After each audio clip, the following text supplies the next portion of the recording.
Los Angeles, California, the Mad Scientist Party Hour.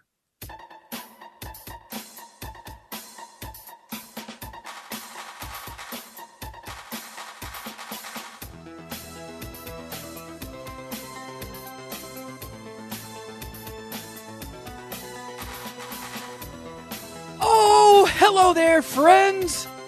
And welcome back to another episode of Mad Scientist Party Hour.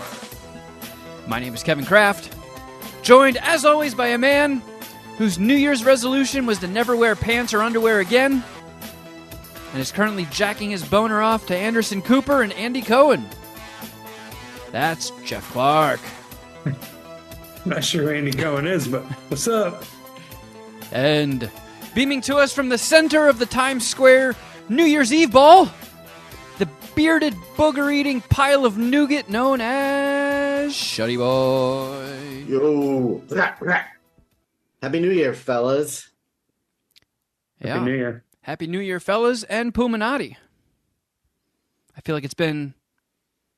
Well, I guess it hasn't been that long. I was about to say, it's been a while since we've taken more than a week off, but just took 3 weeks off in September to make a movie. But if you don't count that, it's probably been a minute. You're the only one that this is... Jeff and I didn't take those 3 weeks off. Oh, yeah, you guys did So your... it has been a while since we've all taken time off. Well, you guys just did Patreon shows. It's true. So, Just did Patreon shows. He's obviously, he doesn't think we did enough while he was gone. Some would say that we reinvented MSPH Patreon shows. yeah. I guess some would say that. Let's not start off the new year on a bad foot. I mean, did Talk you guys... about happy things. I mean, we're all fucking old. I mean, I'm going to guess Shuddy Boy did the same exact thing I did. Jack shit. Jeff, did you party at all for New Year's? And barf? Oh, New Year's? No, I did nothing. I didn't even... I was asleep for, when the clock struck midnight. I woke up thanks to some fireworks. There's it sounded like Nam out there, but no, I was asleep, dude. I was in bed by 12:05, and then asleep within the next 20 to 25 minutes. Man, should we take the party out of the name of this podcast? That might have applied when we were in our 20s, but... Mad Scientist Hour? Yeah. The Mad Scientist book reading hour. What did you do? I fucking watched a movie on the couch with Carl.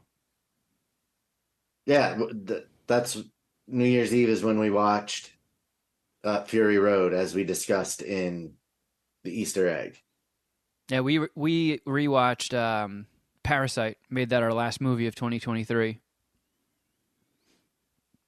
Smoked a little reefer, drank a little wine, and struggled to keep my eyes open for the ball dropping. And I gotta say, man, I mean, I've been out of the New Year's partying for a while, and I think one year when Seek and I were roommates, I remember I was in bed, I was really stoned, I was putting a movie on, and I started hearing fireworks, and I'm like, what the fuck is going on? What the fuck is that? And then I was like, oh, wait, it's New Year's and it's midnight. But this was the time where I think I had the least amount of gusto, enthusiasm, whatever you want to call it, for the ball dropping. Like, Carl and I watched the ball drop in Times Square, obviously on a fucking 3-hour tape delay, but the countdown ended and it was just like, eh. That was as much excitement as it got. Hey! Oh! Yeah. You and Carl? Yeah, it was just us. And I don't think I've ever given less of a fuck about a new year. Yeah, New Year's has become a far cry from that year in 2007 when you and I snorted the hot sauce and margarita salt. Oh, yeah, that sucked.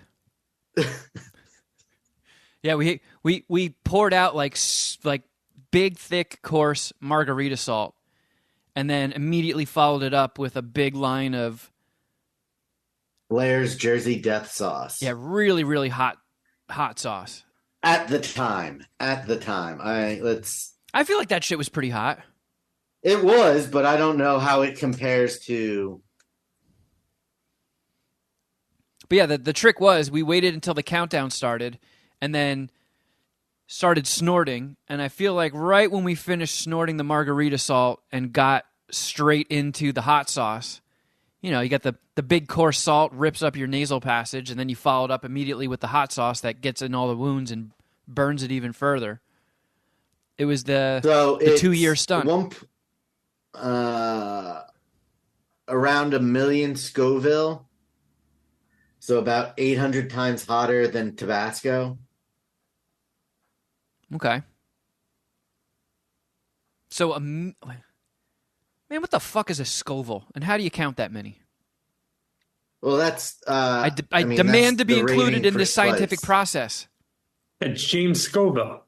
He's the one who did. They named the heat meter after him. He's the one who invented it. Oh, this guy invented spicy or some shit? No, he just invented the way you The way measure to it. measure it. He's like the Dewey Decimal System. Yeah. I don't know. I made that up. I'm looking that up to see if that's accurate. It's not. I was like, I've never heard of James Scoville. Did you guys know that John Crapper invented the toilet? Wilbur Scoville is who actually... Wilbur, Jeff. Come on. Wilbur! Well, yeah, An that... American pharmacist. From 1912.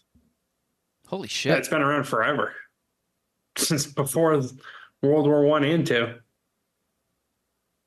Well, yeah, I guess, Shuddy, if us from 2007 could see ourselves in 2024, we would be quite disappointed. I mean, I was at the point where I was just like, ugh, do I even want to sit up to go pour another glass of wine? So that would My have knees been a hurt. ghost pepper sauce. Hot sauce. I want to believe that sauce sucked. Like, even if you, like, take it in the mouth, it's still, like, really, really hot. Like, bad. Yeah. Bad. And us I snorting mean, it I've watched was- enough hot ones to know there's a point where you stop tasting it and your mouth is just on fire. How many Scovilles does Hot Ones go up to? Like, what do they tap out at? I haven't seen them. Let's see. Hot ones, hot sauces, 2023. Like, how hot of One a of my buddies- wing is Mila Kunis really going to eat? So I think they really put him to the test. I just want to know.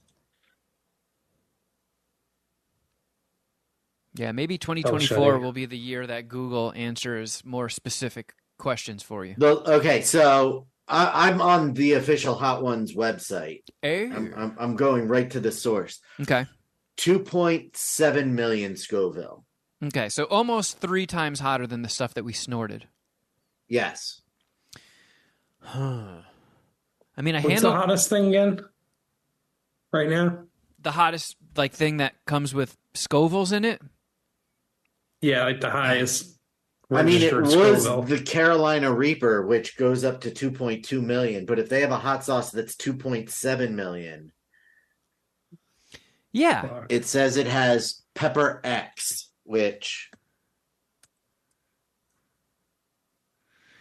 Pepper Elon X Musk owns that? Scoville is 2.693 million. So that's the new hottest pepper, the Pepper X.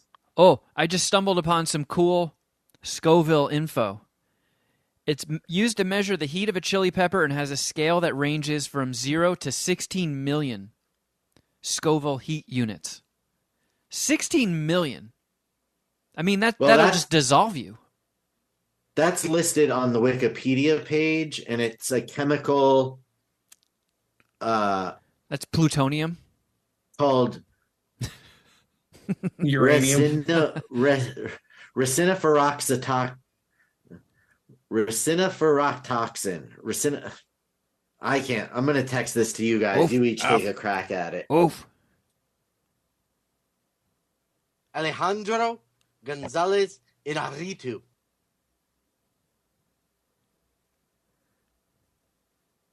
Okay, let's see. Just came through. You want to take a shot at this first, Jeff, or should I go? You try it.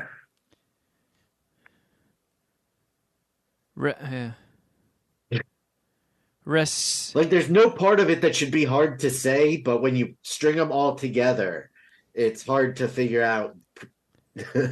Resinifera toxin. Yeah, that's pretty good. I think. Yeah. Maybe racinoferatoxin? Racinoferatoxin. Yeah, that's what I'm thinking. There we go. Group effort. Racinoferatoxin. We nailed it. It's commonly found in resin spurge. Do you guys want to guess what resin spurge is?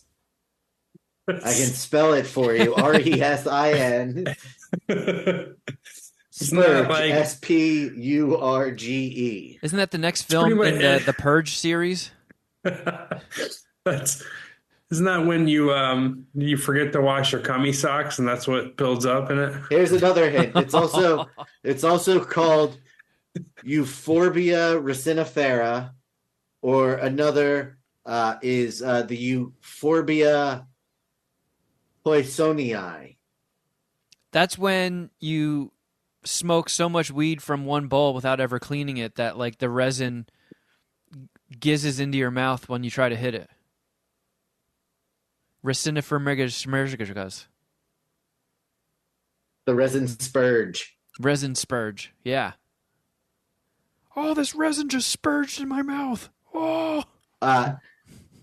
It's like they're cactus-like plants. And they're the thing that has the 16 mil? They're the things that has 16 mil.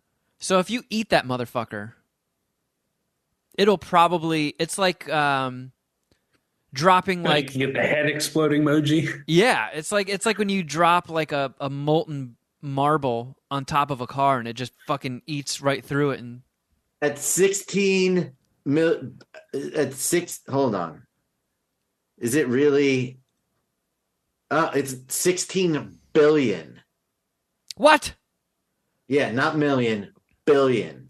All right, new Oscar punishment. Whoever loses this year has to put that thing in their ass. No, because it says at 16 billion Scoville units, raciniferatoxin is rather toxic and can inflict chemical burns in minute quantities. I mean, I kind of figured that would be the case. You're saying you're a pussy, huh? Yeah, I feel like L.A. Beast just ate like a handful of those on his YouTube last week. Is he still? When's the last time he's done one of those videos? Is he back in action? I mean, I follow him on social media and stuff, and he does post things. I don't know if he posts them with the same regularity that he used to, but I think that shit was really taking a toll on him. I mean, that story he told when he came on the show about how he did like a buffet of raw organs and had so many parasites that worms were hanging out of his asshole. Like that's a story that is burned in my head until the day I die. That's horrible. Horrible. So 1/1,000,000th of a gram. 1/1,000,000th of okay. So one Jeff Clark penis. Come on. Could cause severe Measure burning. those in grams. Please give me a millimeter to make it fucking possible. He's saying you have no mass to your penis. All no right. mass. Yeah, you don't even It's have this in a different way. You don't even have a dickhead. It's like a skin tag. Let's get back to the Scoville, fellas. Come on.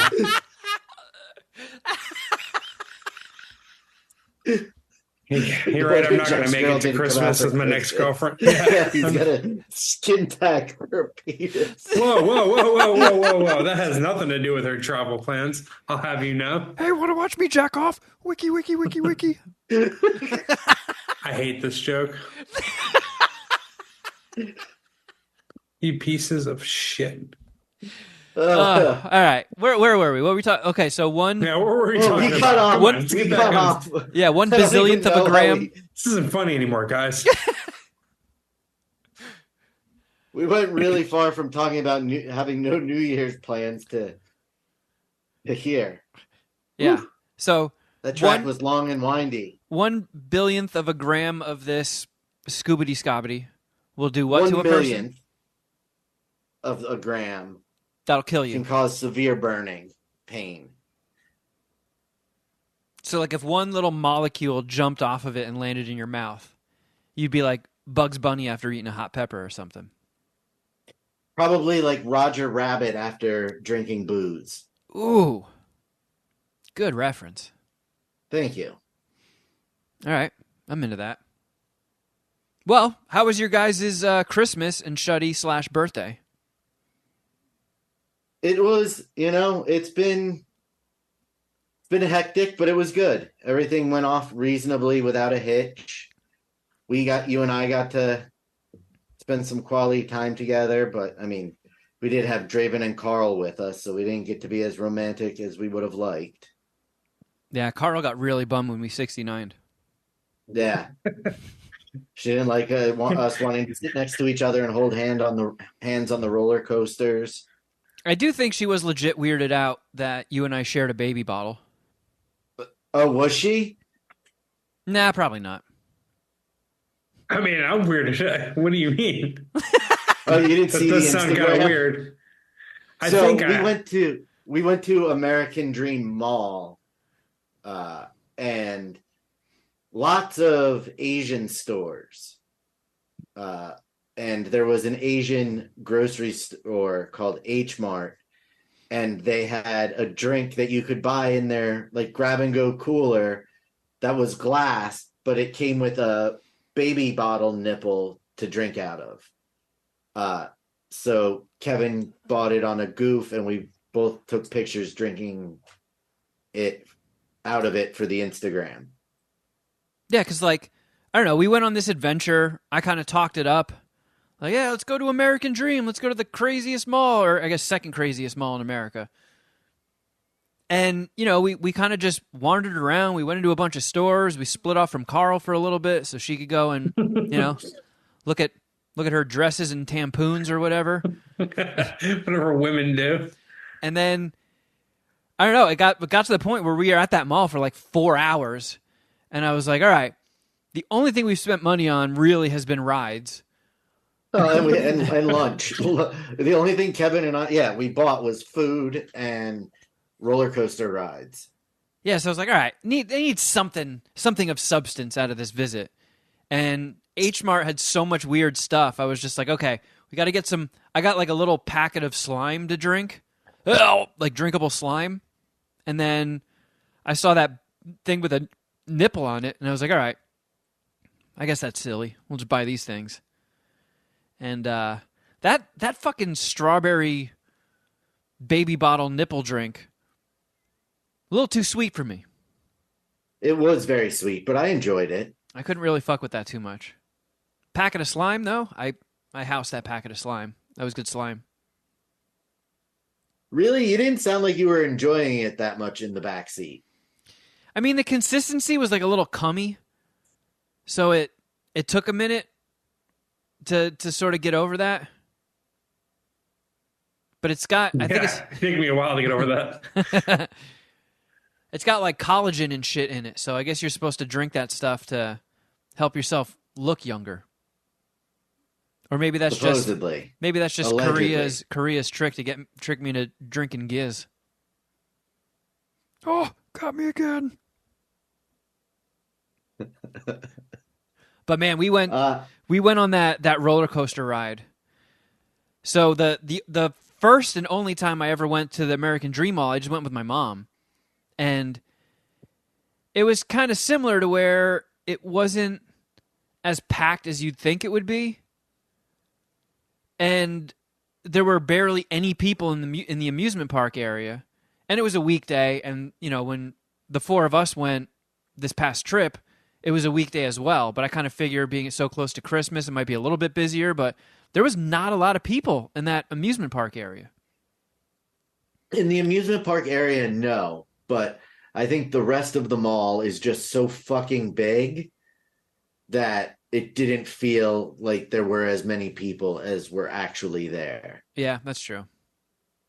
Because there was people everywhere. It wasn't like we ever really, unless the section had no stores in it and we were wandering around, there really wasn't an area where we didn't pass a throng of people. Yeah. But with how cool that fucking roller coaster area is, it's a bit of a shame that it's not more active, because it's really cool. I wish more of the rides were open. It's expensive. It is. The tickets are It's expensive, and I don't know that there's enough there to justify the cost if you're going there as for it to be in an amusement park. And it's a little unrealistically expensive for somebody who's there to go to the actual mall. Well, what was the wristband price? Because we just bought individual tickets and we're like, all right, we'll just do 2 rides worth. $60 for the day. It's so not, honestly, it's not terrible. And here's why. If you get there on a day where they actually are running everything, there was no line for a single ride. So if you have one of those wristbands and you can just go from ride to ride to ride to ride to ride, and man, that shit was fun. Let me get another go. Look at my wristband. Hit me again. But it also was a very interesting experience because I feel like when you're a kid and you go to a Six Flags or something like that, or Disney, and you're just like, man, imagine if you were so rich you could just have your own park. Or like Cartman, like when Cartman got that amusement park in that South Park episode. Like, it's not as fun as you'd think. It's kind of depressing being in like an abandoned but functioning amusement park. It was like, shit, I guess waiting in line at least a little bit, having some people around does add to the experience. This is just kind of depressing. Although we went on the Shredder ride because they have like 4 different Ninja Turtle rides. And we were kind of picking like, all right, there was one Ninja Turtle ride. I think I played video of it after my last visit there, where it's like the pirate ship. It like rocks back and forth, and then it gets so high it goes over. But instead of sitting in rows on the pirate ship, you sit in a circle, and this motherfucker rotates as it goes upside down and does loop-de-loops. And I don't know what Draven's thoughts were, but the 3 of us were like, oh, that's a hard pass. That will be vomiting. Shredder seems to be right. There were a lot of things about the Shredder ride that put it right close to me not feeling well when we were. Yeah, because the Shredder ride, you almost sit in like the teacup style thing.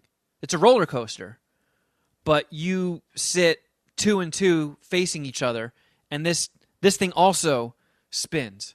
But we watched it go a couple of times, and we're like, all right, it's not spinning very fast, and it's a lot of like drops and curves and stuff. So let's give Shredder a shot. And man, I'm right there with you, Shuddy. That thing got me right to the line of where I was like, ooh, I might need a nap. So things I did that really made it quite tense for me. Like, as you're spinning, so there are a couple of turns that are not full inverted, but you're vertical. Like the turn is sideways. And so the car is spun so they're out. So like one set of people is like hanging from the track and the other set of people is above the track. That was unnerving. And I don't like non-banked turns. Like, I don't ride the Wild Mouse because that non-banked turn with the momentum going that way, normal on a regular Wild Mouse bothers me. The fuck is a Wild Mouse? Like the ones there at the boardwalk that you go up and then it just goes around on a track making sharp curves and then drops down a level. And like the Jetstar? Maybe. Where's that? Seaside Heights. But Hurricane Sandy knocked that son of a bitch into the ocean. I don't know if they rebuilt it, but yeah, that was. I came close to losing my lunch on that one, but we walked away unscathed. And I will say it was fun. I was not expecting that ride to be that gnarly. When those drops were like, fucking serious. We watched it. We watched all these little girls go on it, and we're like, it's obviously not that big of a deal if they're all getting on and getting off with smiles on their faces. And then Kevin and I got on, and first drop, we're both screaming that we might have made a bad choice.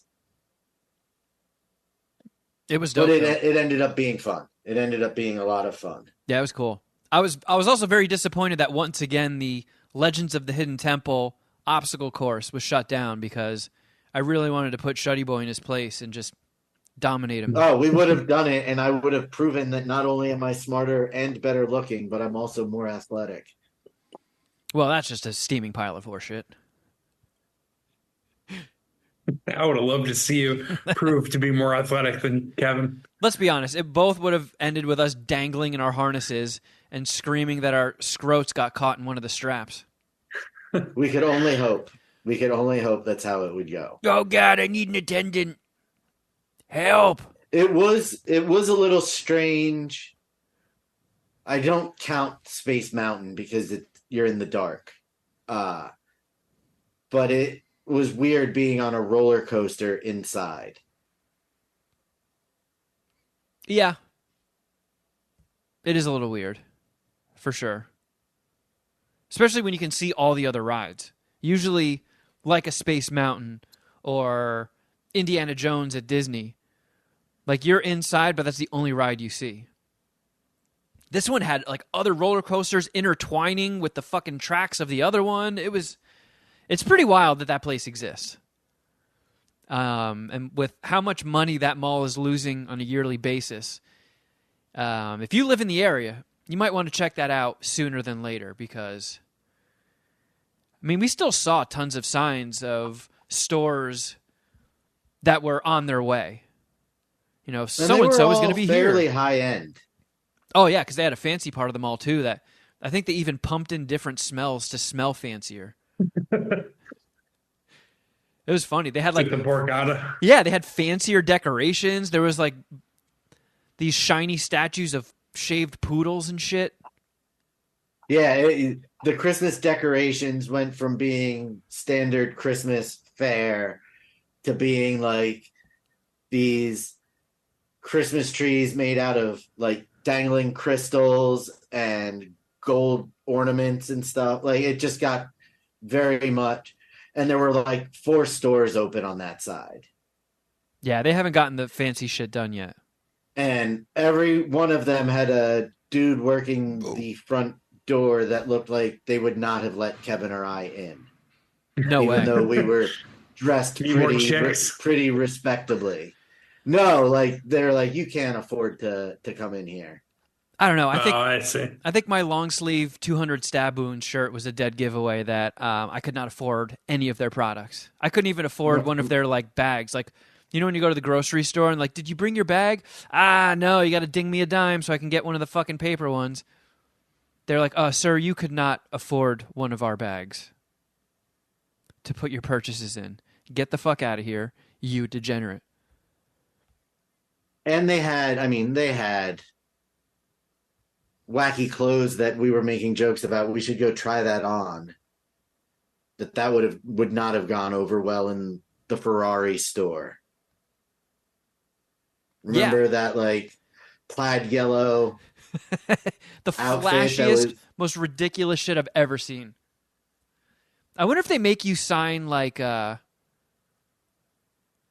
you know I think if you go to an actual exotic car dealership, they have to you can't just go there and be like, yeah, I want to test drive one of your new Ferraris. They'll like do a background check on you or some shit, right? To make sure you're I'm sorry, sir, you are too broke to test drive our McLaren. Get the fuck out of here. I am sure if I rolled into a Ferrari dealership in my Volkswagen Passat and said, I would like to test drive one of these, they would do a credit check on me first.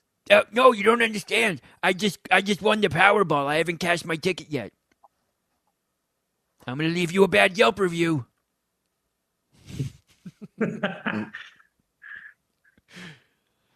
Man, but my trip back was, you might as well have called it a National Lampoon's trip. So my mom is back in Jersey at her and my stepdad's old house. And this year was my nephew Jack, his first Christmas. So my brother-in-law, his parents obviously wanted to be there for their grandson's first Christmas. My stepdad and his kids obviously wanted to be there for Christmas, and they all have children of their own. And then my cousin was there.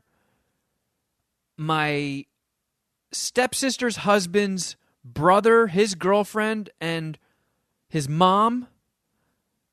I can't even recap it all. I tried to do a head count at one point, but for, I think, 2 days, there were 30 people there, if you count the babies. So there's 2 bathrooms in the house. One is in my mom and stepdad's room, and then there's one in the hallway. And I think everybody felt weird going into my mom's room to use that bathroom. So that was like 30 shitting asses in one toilet.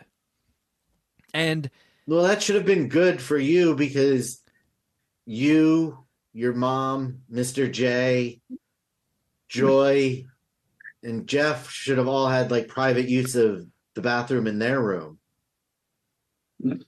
That's true. Yeah, you're one of the in crowd. yeah.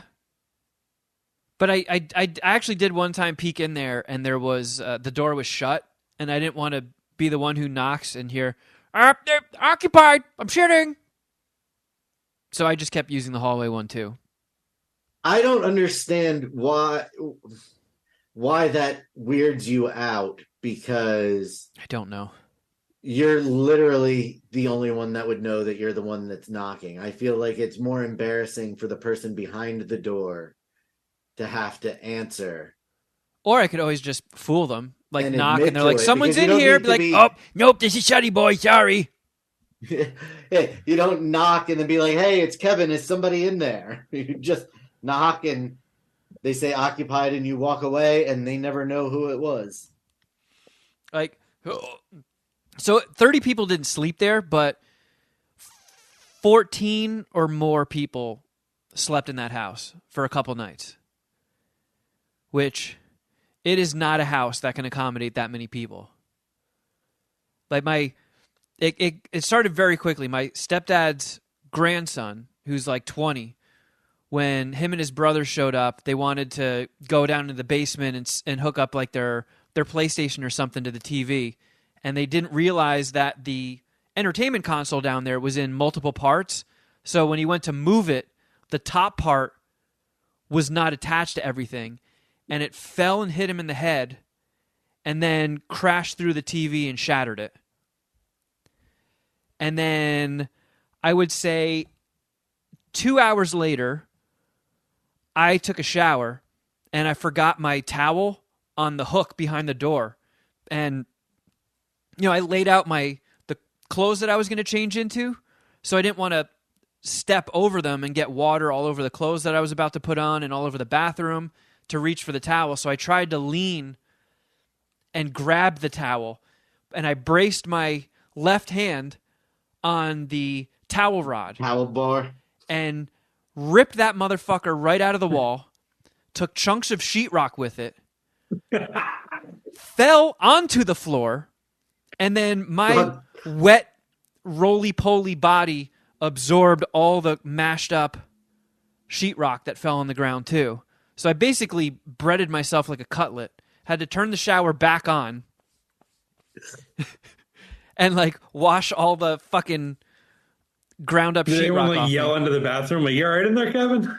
I mean, no one heard it, but they were still dealing with my nephew getting hit in the head and busting the TV downstairs.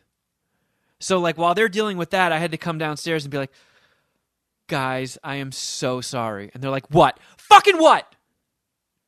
I was like, I sort of ripped the towel rod out of the wall in the bathroom and took the sheetrock with it. And they were like, you know what? It's fine. It's fine. It's fine. Then, you know, I feel like you have a house packed with 30 people. It's a holiday. It's crowded. Everybody wants to drink. Then come all the broken wine glasses. So I think my mom and Mr. J's like little whiskey tumblers and wine glass collection dropped drastically. There was a lot of broken glasses. One of the toilets. Oh yeah, so the toilet in my mom's room stopped working. I forgot that. I was just looking at my notes. So that stopped working. So that drove all the traffic. A Griswold family Christmas. Oh, it was. And then like, you know, I obviously wasn't we going to needed a new coffin. Excuse me, a tray. fix the newel post. Like I obviously wasn't going to fly with 2 weeks worth of clothes. And this is a very minor thing, but the outlets, somehow not the stuff powering the actual washer and dryer, but all the lights in the laundry room stopped working. So I had to do laundry in the dark with flashlight. My mom was like, we'll fix that problem in January. Fuck this. Just if you got to do laundry, get your phone out and turn the fucking flashlight on. But so one of the things we went in on for Christmas, me and my sister and my step siblings, we all pitched in and got a new tower rack. We got this like outdoor grill that my stepdad really wanted. Shuddy, did you see it? I didn't see it, but it's one of those like Blackstone griddles. Yeah, yeah. It's almost like a hibachi thing. It's like a flat so instead grill. of being a grill with grates, it's a propane outdoor griddle. Yeah. And it So, was like- cool as fuck. We made like Taylor ham, egg, and cheese sandwiches on it, and they cooked in like the split second, and they were delicious. Is that like what they cook the dirty dogs on? Like Yeah, one of yeah, those kind things? of. Yeah. So he was like whipping stuff up there and, you know, cooking for that many people. It was like an assembly line. So they're bringing out big trays of stuff as it's finished cooking. One of them got like all melted because it got too close to the grill. So it got put off to the side. My sister was trying to get to all of her baby stuff, knocked that thing on the ground, shattered it. That got destroyed. And then she got out the vacuum to vacuum up all the smaller parts of it. And my phone was plugged in and sitting on the couch. And the vacuum caught the cable, pulled my phone off the couch, and it landed in the dog bowl full of water. Luckily, iPhones are made of tougher things these days, so it survived. Then came the dead animal smell in the bathroom, which I had a theory, which I later floated to my stepdad, that when I ripped the towel rod out of the wall and pulled the sheetrock with it, that it opened some portal to hell, or maybe a squirrel had gotten in there and died, and ripping the holes in the wall let that smell come out. But I don't think to this day we ever figured out what was causing it. It could have been the 30 shitting asses. But it didn't smell like poo. It was literally like dead animals and farts. So yeah, it was a I've little. been around my fair share of farts, but not enough dead animals to really not understand what you're saying. Just real quick, for the record, that outfit in the Ferrari store that we had discussed me trying on would have cost $2,100 had we ruined it. Oh, we should have The gone shirt for it. is $1,190, and the shorts were $920. It's also worth noting that they were fucking hideous. Here, I can. Yeah, let's see a picture of this. So it was these yellow shorts. Silk Bermuda shorts with 7x7 prints. Oh, baby. Are they for women only? Oh, there. That's the outfit ensemble that I was going to try on in the Ferrari Holy store. shit. Could That would you be pretty cool. imagine looking like a bigger penis than that, Jeff? No, I mean, I don't know. I could talk myself into wearing something like that. I was floating the idea, but it got didn't go over so well. I was floating the idea of doing a tracksuit, like the mafia, like Sopranos. Because I kept getting Run served up DMC? these. Sure. Okay. Yeah. I was thinking more of a guinea look because I could probably pull that off a lot easier than I could pull off. I mean, you're Run halfway DMC. there with the V-neck already. You just Right. Right. And you are Italian. Exactly. So definitely not black. So I was thinking about doing a tracksuit look.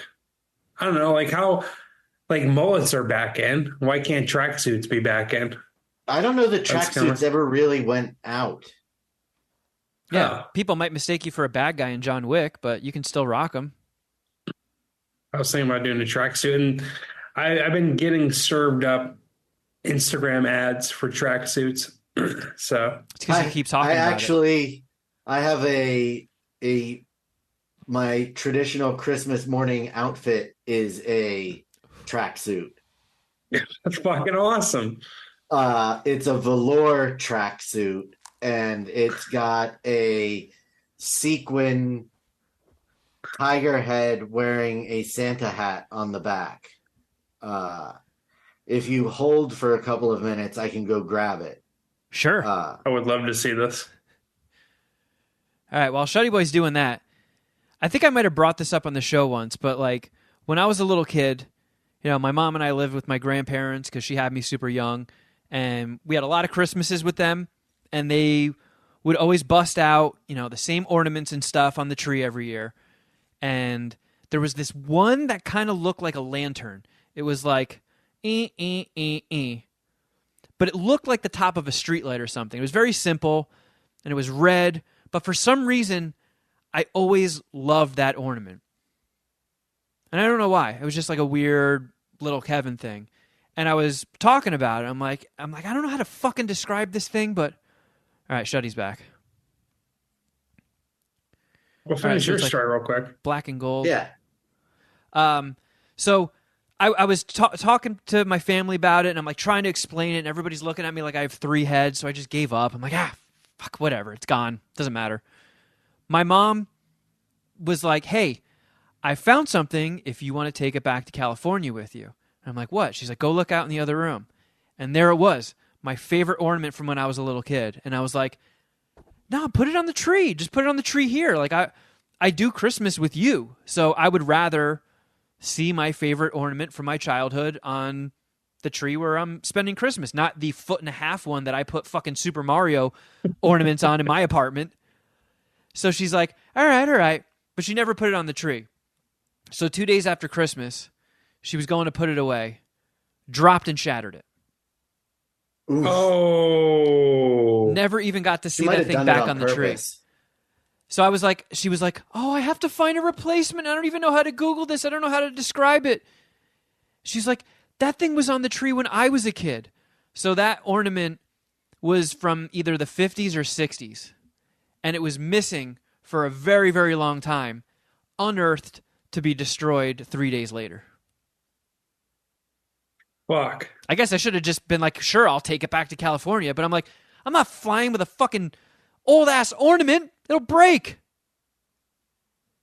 Although I will say, one time I went on a family vacation, got home, was unpacking my checked bag, and I found a box of light bulbs. And I was like, what the fuck is this? And then I get a text from my uncle, hey, how'd your bag turn out? And I was like, what? He's like, oh, shit, did it not work? And I was like, oh, wait a second. You put those in there? He's like, yeah. Did they shatter? And I was like, no. He's like, ah, damn it. He thought just like putting like one of those, when you buy like a 4-pack of light bulbs and they come in that like paper sleeve, he just threw that in my check bag. And somehow they survived a cross-country flight without breaking and ruining my clothes. So, fuck, maybe I could have. I mean, there's only two chances it could break. It's when the airline workers are loading the plane and emptying the plane. So maybe you just got good airline workers that day that didn't fucking drop kick your baggage. Yeah, maybe. Well, I want to see this, Shuddy. What is your Yeah. Christmas get up? wow. That is lovely. That is That's kind of like the jacket that Rocky Balboa bought in Rocky 2. It is. That's kind of what made me was like, I have to have that. Yeah, that thing's tacky as fuck. Yep. And it's like, I mean, it's not real velour. It's whatever kind of velour you get in a $20 Christmas tracksuit. But it only comes out Christmas morning and then goes back away until next Christmas. Man, that thing must smell like nutsacks. No, it gets washed after I wear it. Jesus. So for the people not watching on YouTube, it's like a black zip-up track jacket with It red has matching red arms. pants, by the way. It does have pants too. The sleeves are red. There's like a black and yellow trim around the collar and the zipper, and then there is a sequined. Is that a tiger head? Sure is. Wearing a Santa hat. Fucking classy. Man, if anybody's Every gonna single snatch, thing, every single part of the tiger is a sequin.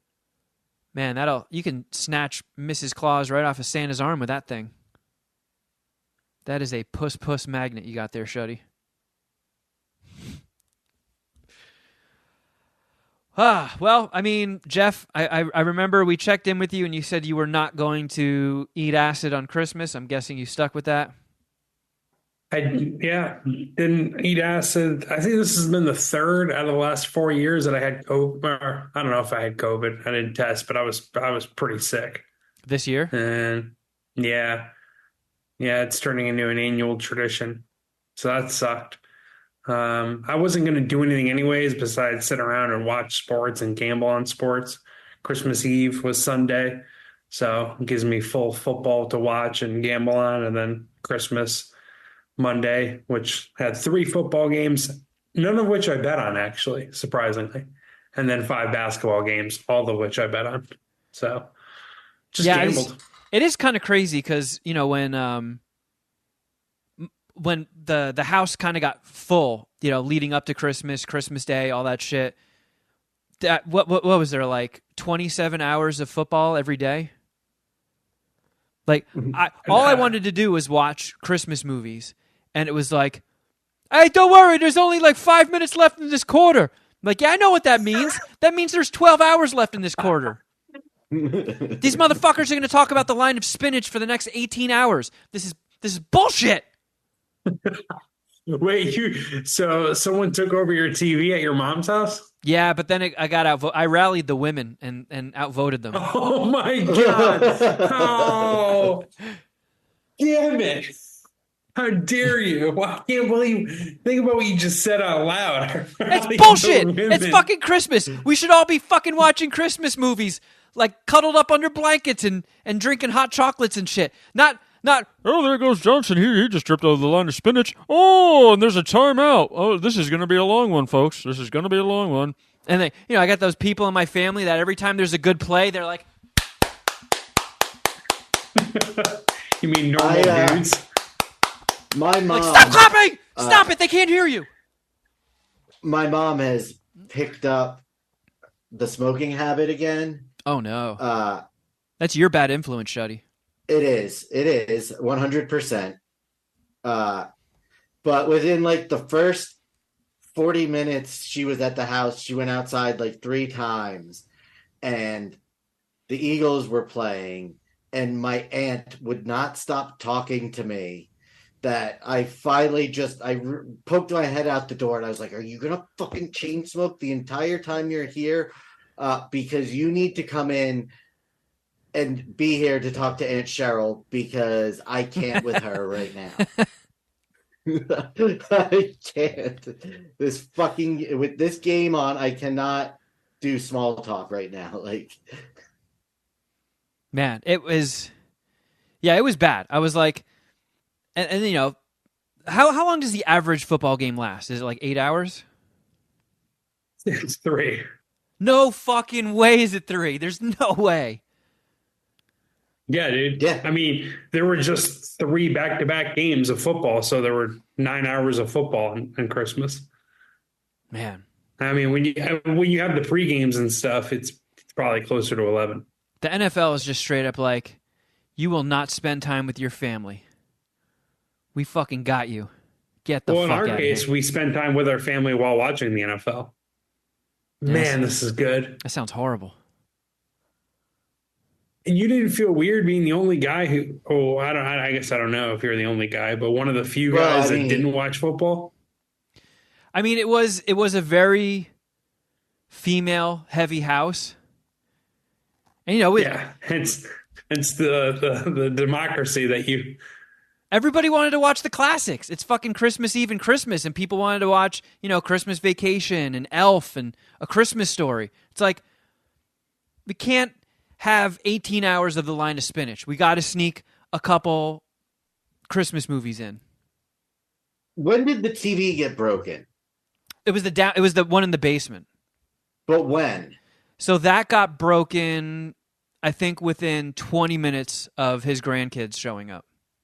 Well, what day? When? I think maybe the 21st. Okay, so the second TV was out of commission. Yeah.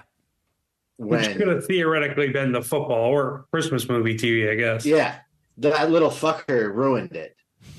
Forever. Ruined your Christmas until you took it back. That little fucker led to Kevin lobbying. having to rally the women to get Yeah, his lobbying. way. I was like, this Fucking is, lobbying the chicks. are you seeing this Mommy, shit? they want to watch. They won't let me watch Christmas movies. Damn it, Kevin. Oh man. Look, there's Did Carl leave at that time? yeah. Oh, she was gone. All right. Yeah, I think Carl left Were you on nervous that you the- lost a vote? Like, God damn it, great. Now I got to start from Nah, zero. she would have been Switzerland. She wouldn't have chimed in. Oh, good. Thank God. Yeah, she went back on I think the 23rd. But yeah, Did anyone call you an F word? Like, come on, we're not watching Christmas movie. We're not watching movies today. no. They hit you with it? Nope. No. Actually, everybody was pretty chill about being overridden. Like, all right, yeah, I guess we have just watched 12 hours of football. We'll put a movie on. What time did you get the movie on? I don't know. We had like a really early dinner, so I think we threw Christmas Vacation on at like 6 or 6:30. But like Yeah. it was. So you did deal with like 6 hours of football there. And we did do some like catering and stuff, but like there was stuff that my mom was cooking and people brought stuff, so there was tons of dishes and stuff needed to be cleaned and moved out, and I was just I could tell my mom was getting stressed out. It doesn't take much, and I was like, hey, what can I help you with? Put me to work. How can I help you? And she was like, why don't take the, oh god damn it, I can't do this. You know what? Just go. And I looked over at my sister and I was like, ooh. She's like, yeah, get the fuck out of there. I was like, all right, sorry for trying to help. I'll get the fuck out of here. It was tense. There were some arguments, some screaming matches. Really? That's yeah. awesome. It was Family, baby. It was very National Lampoon. But I thought it was about to crescendo with like all the stuff that happened, like TV getting shattered, me ripping the thing out of the wall, dead animal smell, glasses being broken, electricity going out in the laundry room, Football. my football, my phone getting knocked into a dog bowl. But it kind of just petered out. It got right up to the line, but never went full Griswold, which I guess was good. I mean, would have made better stories for today. But I mean, it didn't happen this time, but there was an animal that chewed through a power cord in the house also. oh, Roxy. Mm-hmm. I forgot. My stepsister brought her dog, which is like I don't know what kind it is, but it's a mutt. It was a big mutt. And my mom's dogs did not get along with that dog. And anytime they saw each other, they would bark and, baby Jack takes mad naps and shit, and every time the dogs barked, it would wake him up. So they had to like keep the dogs separate, and there was like a lot of aggression between the dogs. They still like barked at each other and got in fights between the gates and stuff. There was also an animal element to it. I gotta. There has to be some sort of a plan. I don't know how you do it, but the family's getting too fucking big. Everybody's porking and cream pieing, and more people are coming and getting married, and it's just enormous. I don't know what Christmas 2024 is going to look like, because I don't think they can repeat that. Although if they did, it would be fucking hysterical. I am not missing a second of that if that happens again. Someone's going to get stabbed. Oh, the holidays. Yeah. Did you go see any movies on Christmas? No, the pandemic kind of killed that tradition, that Clark family tradition. We were thinking about it. We were gonna go, but I ended up like you lobbying with the ladies. I lobbied with the family and talked them out of it and was like, "Hey, let's just go Tuesday." I wanted to watch sports Monday and Sunday, so I went and saw Iron Claw on Tuesday. That would have been the Christmas movie, and that turned into the day after Christmas movie. Which Kevin, did you see the Iron Claw? I didn't.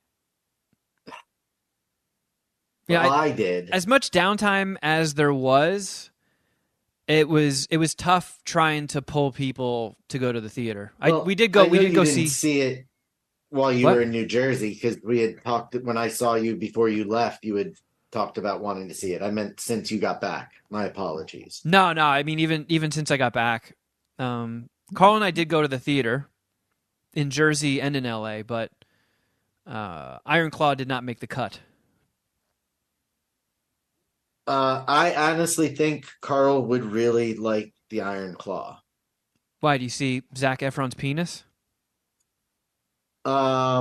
No, but it's that good of a movie. It's not just a wrestling movie. It's A24, Shuddy. I know you hate them. I have been on the record and have said that it's specifically horror movies by A24, excluding Green Room, but everything else, Marcel the Shell, Everything Everywhere All at Once. Okay. And the Iron Claw is now in that category? The Iron Claw, yeah. The movie, I think it was excellent. Zac Efron deserves an Oscar nom. He was Holy that shit. good. And as the winner of the two previous Oscar bets, that probably should carry some weight for everyone. yeah, I thought it kind of sucked. Really? What a surprise. Listen, it's Man, not don't throw that ball. surprising. So the first portion of the movie is very fast. There's a lot of stuff going on when they're really building up the characters as wrestlers. And then when the Von Erich luck starts to kick in, the movie does come to almost a screeching halt and develop very slowly from there. So I'm assuming that's one of your complaints, Jeff. I mean, I wasn't going to put it that articulate. My brothers told me it's like The Wrestler meets Wolf of Wall Street, and there wasn't a single titty in this entire movie. Spoiler alert. Oh, Nope. Jeff, don't Jeff- see tit. Yep, Jeff. No tits. I don't know. I think they dropped the ball there. You got international superstars, good looking dudes in the 80s. Gotta give me a montage with some blow and titties. I need that. I mean, come on. You can't tell me they weren't doing blow and fucking groupies. Jeff, don't see tit. Hey, you disagree with me here, Kevin? Yeah, It's- wrestlers in the 80s are international superstars. They're not.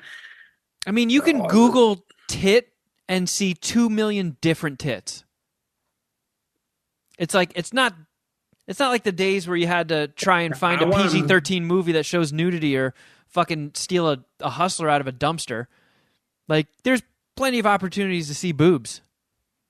Yeah, well, we're never going to see Zac Efron's wife's tits in that movie. She was a fucking dime. She was a minx, right? Yeah, she was attractive. I don't think they needed to have sex scenes in that movie to tell the story of the Von Erich brothers. like, I mean, you could just would have built been up how awesome it was. Their run, their success was. Like there wasn't enough of that. It was too much like misery. Thank God I didn't see it on Christmas. Oh my God, it was borderline misery porn. it was terrible. Because even though I knew who the Von Erichs were. Like I've heard of them. I know who the Texas Tornado was from his time in WWF. Yeah, I heard of him. And then I watched The Dark Side of the Ring about them on Vice, so I knew what was going to happen to everyone. But even knowing that, it was still fucking hard to watch. I didn't know that. I mean, my brother told me, he like kind of gave me a heads up, like this movie's probably going to get depressing at some point because it gets real ugly for this family. It was so there's another Von Erich brother. They only showed, what was it, 5 of the 6 they only or showed 4 of the the 4 5? that they showed the 4 that wrestled. But it was like, only one of them had a happy ending, Kevin, and it was so depressing that they just cut out one of the brothers. Like, you know what? We can't do that depressing. We're Oh my just God. we're not gonna tell the other brother's story, which went along the same lines as the other 4 of them. Jesus. Yeah, I mean, it was one of the last lines of the movie, and this may be a little spoilery, but again, it's based on something that happened that's factual, so you can kind of know what's going on. The last line of the movie is one of the kids asks Zac Efron's character why he's crying, and he goes, "Well, I guess it's because I used to be a brother, and now I'm not." Like, yeah, Yikes. fucking terrible. I'll tell you what, though. I feel like I've asked this almost every other episode. Have either one of you watched The Bear? yes, That show? I like The Bear a lot. I have not. I've never seen it. That kid, or that dude, Jeremy Allen White, he's got kind of the it factor. I can see it with him. Like, I think he's gonna be a pretty big star. I mean, I guess he already is if you watch The Bear, but he played the Texas Tornado. What was it? Carrie Von Erich. And he is fucking phenomenal. Like, They all he stole were. the show. Yeah, they're all good, but I don't know, just watching him, he kind of like pops off the screen. You're like, all right, I see it with him. Yeah. So But Zac Efron can act, actually. Yeah, he's good. Yeah, I know, he was good. That was the most surprising part of the movie, was just how good he I've really always was. liked Zac Efron, but I guess I always see him in silly shit. Yeah, I've never had a problem with him, but he's always, Baywatch, Neighbors. That's the stuff that Yeah. I've really seen him in, and he's the dude from High School Musical. Like, I never taken him like seriously as an actor, but he really. I wonder if like part of the casting was like, are you willing to do steroids for 15 months? And he was like, yeah, sure. And he was fucking yoked. Yeah, they all were. Yeah. Jeremy Allen White was also really yoked. Well, I mean, Like, even Zac Efron in Baywatch, I mean, he looked like a shredded porn star dick. He was just like rippled and covered with veins. Yeah, I guess Jeremy Allen White looked a little more natural. Like it just didn't. It's not possible for Zac Efron to reach his level of physique without steroids. Like it's just not. Yeah. You can't do it. Looking at Zac Efron in Baywatch is not Zac Efron in The Iron Claw. Really? Because, I mean, he was fucking shredded in Baywatch. Like, uncomfortably Let's shredded. see It it. looked like his skin was going to rip from trying to contain the muscles beneath him. Well, how many? I don't even remember. I never even saw Baywatch. So I don't know. Not worth it. How many sweaty, stinky pro wrestling dicks are you guys gonna suck? Can you guys see that? Yeah. So he's just what the fuck did I just do? Like, that's how yoked he was in the, like, it's different. Like, he's big. Yeah, dude, he is yoked Steroids had to have happened. for sure. This is kind of random, but I think about this once every few months whenever like someone around me talks about wrestling. But my sports management professor told me one of the craziest fucking things I'd ever heard.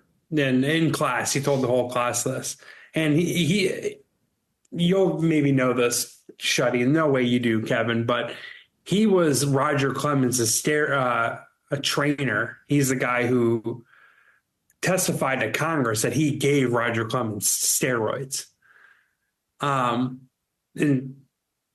pretty famous guy, Brian McNamee, whatever. He ended up being my professor, and he would say crazy shit because he actually had internal knowledge of like sports stories, right? Like for instance, Brett Favre. You've heard of Brett Favre, right? He was in Something About Mary. Yeah. Did he text his dick to somebody? Yeah, yep. He had his issues with painkillers, right? That's what the public knows. Like, he had an issue with painkillers because of all the injuries that he had to deal with. But like, my professor once was like, it wasn't painkillers. The motherfucker was doing cocaine.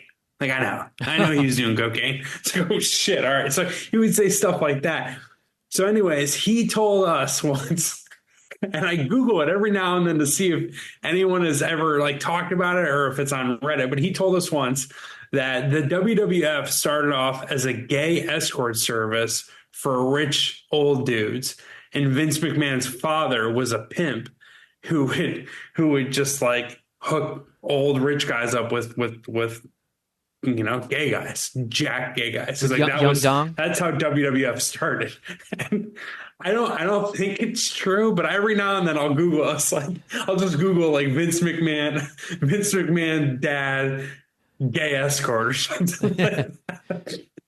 Like, all right, take your pick. Who would you like to fuck in the ass tonight, Macho Man or the Iron Sheik? It's not a take. What a hell of a stable. Think of, like, you would say it's like the hottest take ever. It's not a take, but it was one of the hottest things ever, like hottest takes ever heard. Alleged admission. Yeah, like, wait, you're saying WWF started off as a gay escort service? Like, you got to have proof for that. Like, come on, someone could argue it still is. Right. Like, it's like something like my father would have told me to try to get me to stop watching wrestling when I was a kid. It was like, these are actually gay guys. That's what they do in their off time. They blow other guys.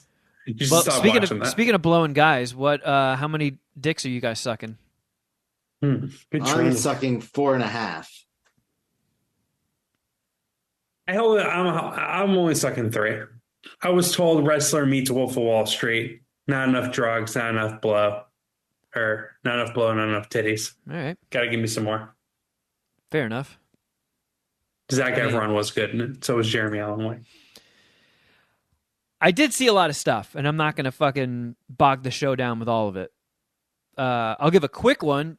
On the plane to Jersey, Jeff, I did watch that one you did, the Leave the World Behind. And I was. Oh, it's been a while since we connected. Did I review that? Yeah, and you said it was. Okay. You said it was like decent. Like I think when it came out, it was getting shredded and ripped apart, and you were like, "Oh, it's not that bad." It tickled my balls, but like the ending was just like, what the fuck? Yeah, I feel like I don't necessarily need everything spelled out for me, because sometimes, especially with stuff like that, like the world is falling apart, and it's kind of fun being with the characters. They're like, okay, I can't make any phone calls. There's all this weird shit happening. I don't know why. It's kind of fun to be trapped in that mystery. And I don't necessarily need it all spelled out, because sometimes whatever you're creating in your head or imagining can be better than an explanation that's given to you. So I don't mind when it's left a little open-ended, but I feel like that movie could have used a more definitive moment to end on than what they chose to end it on. Like it seemed the like, ending. it seemed like there was like 5 minutes more, and that would have been the true ending. See, okay, I hear you. I think you could have done like a whole another movie. I mean, it was You know cool, what I mean? and supposedly it takes place in the Mr. Robot universe. Oh, okay. Shit. But yeah, I enjoyed it. It was fine. It was worth It's a like watch. good acting, like a good story. It's just the ending and like I don't know. To me, it was like too open ended. Like you need to like kind of give us some more substance there. Yeah. Because like it was like in my head, it was like it could have been really fucking cool, like really sweet. I mean, they did essentially spell out what was happening. Right. But I again, it needed a definitive moment to end on. And it was where they chose to end it and what they ended it on was not very satisfying, but I still enjoyed the ride enough to where I was like, all right, I don't regret watching that. And I will say, so I watched a couple new streaming things. Like I watched Maestro, the new Bradley Cooper Netflix movie. I watched Poor Things, the new Emma Stone, Mark Ruffalo movie. I watched Rebel Moon Part 1, Zack Snyder's axed Star Wars movie that got repurposed directly to Netflix. Poor Things. Jeff C. Titty or no? Oh, Jeff. Because we had discussed that he was able to get her naked in a previous movie, and you had thought that maybe Emma Stone would get naked in Poor Things. Jeff C. Tons of tit. Oh, Jeff C. Mad tit. Mad tit. and Poor Things. Jeff C. Kuchana. But, I mean, yeah, there's full frontal nudity. Is Emma Stone one of those full frontal nudists? She is. Hmm. But I'm gonna Google this. there's also a bunch of naked dudes in it, too. So, oh, Jeff C. Dick. Not cool. Jeff C. Sack. Is that a 1-to-1 ratio, Jeff, or does one hold more weight than the other? I need to see 2 tits for every 1 dick. I mean, Okay, it is. well, 2 tits or 2 sets of tits? No, 2 tits. Okay. It's endless. It's a very, very horny movie. So I guess we'll just go with that one. I have not always been the biggest fan of this director. Like, The Lobster and Killing of a Sacred Deer were both well-made, well-acted movies, but they were just a little too out there for me. Like, it wasn't my brand of strangeness, so those ones didn't land with me. And then when The Favorite, won Oscars and people were raving about it, I was like, all right, I'll check it out. And then I was just like, you know what? I did enjoy that. So I guess there is a chance. This director does make movies that land with me. And the trailer for Poor Things looks so fucking weird. Like, I mean, just Willem Dafoe and his weird, scarred up, mangled face. I was just like, oh, this looks... Even if this movie sucks, I want to see it for its weirdness. Because, I watch... I think my Letterboxd year in review, I watched 525 movies last year. There's no way. Yeah. I watched a lot of fucking movies. I don't understand how you could watch like 1.5 movies per day. I mean, there are some days where Yeah. if I'm not doing shit, I'll watch like 4 movies in a day. I don't know. I'm fucking obsessed. I study them. I revisit them to watch them with like a closer magnifying glass. I'm obsessed. So every now and then when somebody makes something that's just so fucking weird and out there, it's like, all right, I need a little change of pace. I want to see something that I've never seen before. And Poor Things definitely provided that.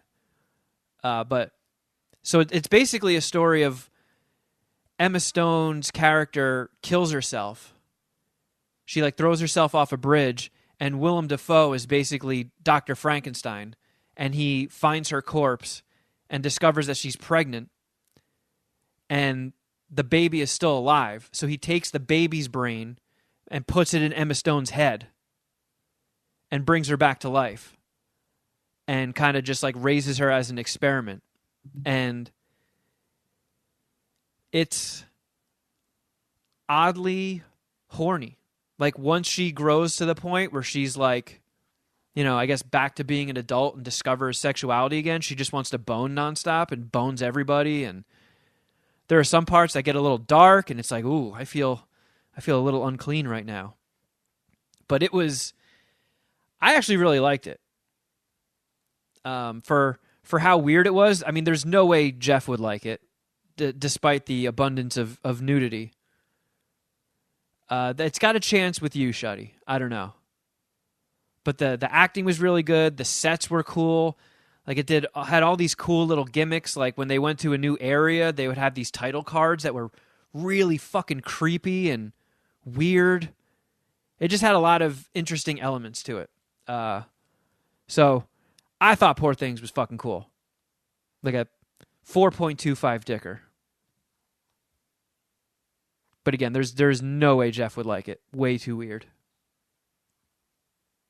You might just want to watch it on mute. Letterboxd D is to be believed. I have watched only 35 films in 2023. But you don't log everything. No, I don't. That's a good example of me not logging everything, is that I average one movie every 10 days. Like, I want to see what Mark Rooster, see if I can look at his stats, because he logs a lot of stuff. Oh. And I'll do one more review, and if anybody gives a shit, we could just do quick ones of the other ones on Patreon. But Jeff, I did go see Wonka. Why are you like singling me out about that? Did I ask you specifically about that? You said you were curious. Okay. All right, cool. Because you said I just forgot that, but I am. Fair enough. And you were waiting on, you were saying that if I saw it and gave it a really, really high review, Mark Rooster smoked me. 565 diary entries in 2023. Yeah, he got me. Mark Rooster is somehow a bigger movie nerd than I am. 47.1 movies per month, 10.8 movies per week. You know, if I didn't have to spend 3 weeks working around the clock shooting a movie, I probably would have beat him. All right, there's always next year. But yeah, so Wonka. I think you and Mark Rooster should put a bet on it. Make it interesting. Yeah. No way. A I'm not doing punishment that. I'm not bet? doing that. No way. No way. Also, I think one of you results has to could be eat fudged. surstroming. Results could be fudged. There's no way of verifying all That's 565 true. movies. Good call. But so Jeff, I will spare you and say that I do not think you would like the new Wonka because it's not a 5-dicker. But I think the average person will not be offended by it, if that makes sense. Like, Timothée Chalamet is a pretty charming dude. He did a good job. He didn't Johnny Depp it and go like over the top and talk with like a silly high-pitched lady voice or anything. He played it kind of casual. And I don't know if either of you, I mean, well, again, no way Jeff did, but Shuddy, have you seen any of the Paddington movies? I have not, no. They're like, you know, it's wholesome, all ages, family-friendly content, but they're fucking good. They're really, really good movies. I'm telling you. Like, Shuddy, you're making a fucking face, but I guarantee you, if you watched 1 or 2 of the Paddingtons, you would be like, Yep, I got the chin wobbles. I didn't like Paddington as a kid. I have no interest in him as an adult. oh, I didn't either. I don't even know what Paddington did. I don't know if he was a cartoon, if he was a book, a toy. I don't know what the So, fuck a Paddington is. I want to say he was on Nickelodeon Really? when we were kids. Oh, I didn't watch it. But I'm trying to figure out when that he was like part of another show. Like it was, I want to say The Berenstein Bears? The Cumstein Bears? It was funny the first time. Well, either way, Shuddy. Same people that made the Paddington movies made this. And you could see the Paddingtonness of it, like that same style of charming storytelling. It's like a really cool world. It was good. You know, I Shuddy, you saw it, but you fell asleep, right? Didn't you sleep through Wonka? Yeah, apparently I slept through like when everything happened. The last thing I really remember is when when everybody got sick. Okay. I did not and then find I woke up like right at the end. the songs weren't as intrusive as you made them out to seem when you were telling me about it. Like, oh my God, every fucking 5 seconds is a new goddamn song. They were very intrusive to me, so I didn't find them all that offensive. It was like wow, okay, that's probably as good of a Willy Wonka movie that you can make. Like it didn't try to reinvent things like the Tim Burton one did. It kind of told a little bit of the origin story of Wonka, which again, not offensive. Like even if you watch this and don't like it, you're not going to be like, "Oh, it ruined my childhood." It had some cool elements to it. It's very pulls on the heartstrings. It was cute. It was a cute movie. It was fine. Usually the chin wobbles, as he would say. Yeah, it would not be outside the realm of possibility to get the chin wobbles watching Wonka. I like the OG one is just fucking untouchable. So it just seems like a fool's errand. Why would you remake it? Why would you make a prequel? And this is as close as you're going to get as something that's like, all right, that was good. Not great, but it was like I'll suck 3.5 chocolatey Wonka dicks. They're good. So it wasn't a musical then? There's singing in it, yeah, for sure. Oh wow! But it like, and the songs weren't great, but they also like it wasn't like when I had to sit through fucking West Side Story, you know. I wasn't pulling my hair out. Oh, these fucking songs suck. I was just like, all right, yeah, this is catchy, whatever. Let's get on to the next thing. Let's see some more cool candy. I went and saw it in theater with my mom and Carl on a weekday in the early afternoon, and we were the only 3 people in there, and it was awesome. We were talking throughout the whole thing. My mom took a phone call. It was kind of nice. So you acted like those people at an AMC that you bitch about. Yeah, because there was no one there. No one there. I mean, fuck it. Yeah, if I'm watching a little movie, hypocritical. I mean, I'll talk with Carl when we're watching a movie on the couch. If you're the only ones there, what's the difference? I know. I'm just fucking with you. Good one, I thought Jeff would be a little bit more on my side to shit on you, but he really. You should have texted me and be like, "Yeah, we're going at him." The time off has really fucked up our timing. He didn't understand what I was putting down. You got to pick your battle, Shuddy Boy. Chemistry is off. No, it's my fault. I'm sorry. I jumped the ball. He just went to defending you. Oh. Did you guys see? New Year, Jeff's now on your side, I guess. Well, following up on a previous episode of MSPH, Disney, the overlords at Disney, were not able to find a legal leg to stand on to prevent Steamboat Willie from entering the public domain. And January 1st, a whole bunch of shit came out. Like, they put out a Mickey Mouse slasher horror video game they gave it the Winnie the Pooh slasher movie treatment.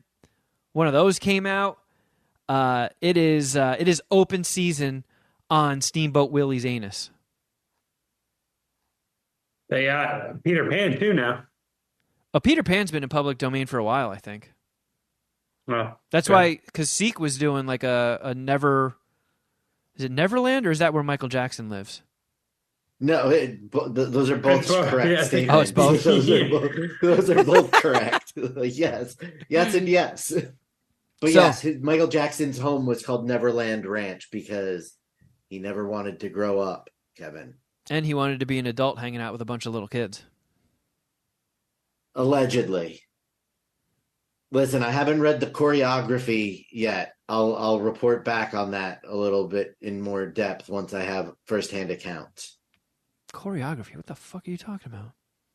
The Corey Feldman autobiography that Mark Rooster gave me for Christmas that we talked about before. It's called we went on break. choreography? It is. Oh. Coreyography. Good Lord. I have a feeling if Michael Jackson did put a thrashing on Corey Feldman's butthole, he wouldn't tell anybody. He would still like lie and say it didn't happen. No, the book is billed as a salacious tale of Hollywood abuse. Yeah, I think he's saying Charlie Sheen gave it to him. I think that's the big thing from it. Anyway, thanks for making it all fucking dark and weird, Shuddy. Jesus Christ. You're the one who made it dark and weird. Well, I was trying to say that Seek was doing a Neverland book. And that's why he was able to do it, because it was in the public domain. Correct. That's why there was one that came out that was... You all right over there, Shuddy? Yeah, no. That's why that movie Pan in 2015 was able to come out. The one with full frontal nudity. The one with Hugh Jackman. Yeah, and he says, get ready to walk the plank. And then he pulls his dick out and he says, that's the plank. Yep. Okay. No, it is. No, that's not. He's just Kevin's determined to not let this conversation be serious and filled with fact. Hey, look, I'm just presenting alternative facts, Shuddy. Don't get mad. You know who else does that? Steamboat Willie? The average Outkick reader. Whoa, what the Oh, hell are man. you coming at us for? Man, Shuddy Because is you just... didn't have my back a little while ago, Jeff. Shuddy's pissed. It's- Well, yeah, he kept receipts, as the kids would say. Oh, no! It jumped ahead. So I do want to, before we We go... have to touch on that. Yeah, so I got clued in during the Easter egg on something that flew under my radar. I guess fired/disgraced reporter Chris Cuomo interviewed somebody with Tourette's and could not keep his composure. And I was like, how did I not see this? And we have to watch this on the show. Well, I guess I'm going to watch it on the iPad and you guys will hear the audio, but It wasn't. I guess he didn't break down to the point where it was. Yeah, it wasn't like we would be. He was not. It was not like he wasn't doing belly laughs. Like it was like when you watch Saturday Night Live and you can tell they're trying very hard to keep as much composure as they can possibly muster because something is hysterical. I mean, I can't. Which I think is even better because it means that he's thinks it's so funny that he is not able to remain stoic. I've had incidents like this in the past when I went from being a Stern Show listener to a Stern Show employee, you know, getting to work at the chocolate factory, so to speak, was like a dream come true. And then I'm interacting with all these people that I had been listening to for so long, and especially members of the Whack Pack. And I got thrown into some very tough situations. Like I think when I was an intern, the first time I ever went to Riley Martin's house for his show to just sit in and help out in person, went from Manhattan to Jersey. I was a huge Riley Martin fan. For people that aren't Stern fans, he was like this older black guy who would go on Jerry Springer and stuff and talk about being abducted by aliens. And he wrote a book, and he was very kooky. And Howard got wind of him and had him on. And he's got a very interesting manner of speaking, and he's very cranky, and he gets mad, and he'll flip out on you. And I loved hearing him on the show. And seeing him in person, I could not keep my composure. When he was doing the show, and he's like, these fucking Biavians would take me up on their spaceship and make me have sex with all these alien bitches. You see. And I had to hide behind my friend who brought me there, who was producing the show, because I was laughing so hard. Tears were streaming down my face. I turned beet red. I lost all composure, and I had to hide. The next time was when they gave John the Stutterer, not Stuttering John the Stutterer, who, again, if you're unfamiliar, had the worst stutter I've ever heard in my life. He would get, not only that, but he was also ridiculous looking. He had this bob hair. It was like cut to the shoulders and then bangs. And he would wiggle, and his eyes would bug out of his head when he would stutter. And he would get stuck on the word I all the time. So when he would go to start a thought, he'd be like, I, and it would just go on and on and on. And, they had him on the show constantly. And I'd be, working on the job site, laughing my ass off, and then messing with John the Stutterer. Then being there in person with him, in a glass studio, just me and him, while he was doing his live show, his live 1-hour show. He takes a call. Some guy calls him like a pussy or something. He's like, I. And he's like wiggling and falling out of his seat. And I had a coffee with me, and I stuffed my face in the cup. I just shoved my face in the cup as far as it would go because I couldn't hide it in my face. And it was just me and him in a room together. I think it was just because it was presented in such a comedic manner. My first exposure to it, seeing it in person, was just, it was fucking too much. So, long-winded way of saying, if you know you're that type of person, if you know you're that type of person, don't invite somebody with fucking Tourette's on your show to talk to them, because you're going to laugh. You're not doing it to be an asshole. It's something you're not exposed to every day. It's shocking if someone just starts making weird noises out of nowhere, or swearing or saying inappropriate things in the middle of a normal conversation. So, if you're fucking stone cold, not the wrestler, but like if you are, let's do something. Let's see how I handle this. Which one of the three of us can keep it together the longest? I mean, have you guys heard this clip? I saw a small smidgen of it, but all right. Even if Jeff's seen the whole thing, I don't know how he can. Well, I would just like to say, if I start laughing, I want this on the record. I'm laughing at Chris Cuomo. All right, let's see this clip. Do things like that. I've had parents reach out to me asking me, "Oh, my son's coming home with a girlfriend, and his girlfriend has Tourette syndrome."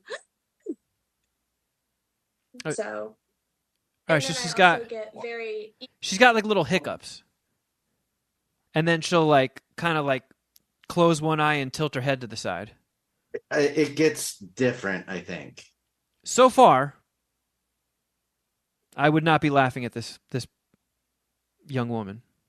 Evil people that would comment and say like, "Go fuck yourself, Chris. Lick your baby weenie, blam up your ass. Buy your own biscuit, fat ass." Buy your own biscuit, fat ass? That's a good line. Fuck you, Chris. Buy your own biscuit. So I'm guessing this new channel that he's on. For the record, I lost. I guess they allow swearing on this channel he's on? All right, I want Yeah, to. because it's like a streaming interview. It's not a Oh, okay. Yeah, it's actual like Tucker. television interview. I want to see. I'm going to see where she goes from having her conversation to the Tourette's taking over, because I couldn't find it on that first watch through. Say, like, go fuck yourself, Chris. Lick your baby weenie, blam up your ass, butter your own biscuit, fat ass. That have told me that my parents deserve. Oh, Chris Cuomo lost it. He just he wasn't even like doing this thing where you're like. He started giggling and covering his face. Yeah. So was the fuck you, Chris, the Tourette's, or was that part of her story? No, because she hiccups and then goes into that tirade and then hiccups again and then goes back to her story. Whoa, so she hiccups in and out of it. I think so. Play it again. That's Okay. And say, like, go fuck yourself, Chris. Lick your baby weenie, blam up your ass, butter your own biscuit, fat ass. That have. Banana biscuit. Did she say Joe Biden in there? I don't she know. does. Yeah. Oh, really? Yeah. Can you turn captions on the video? I mean, this is from Twitter, so it's not. I don't think Oh. it has that option. But all right, because she said, like they say, and then she went into the "go fuck yourself, Chris." So I rounded a few seconds earlier. That would comment and say, like, go fuck yourself, Chris. Lick your baby weenie, blam up your ass, butter your own biscuit, fat ass. That have told me that my parents deserve to die in a Butter car your own accident biscuit, because fat ass. I'm faking That's my the one condition, that I can't take that. Wow, great line though.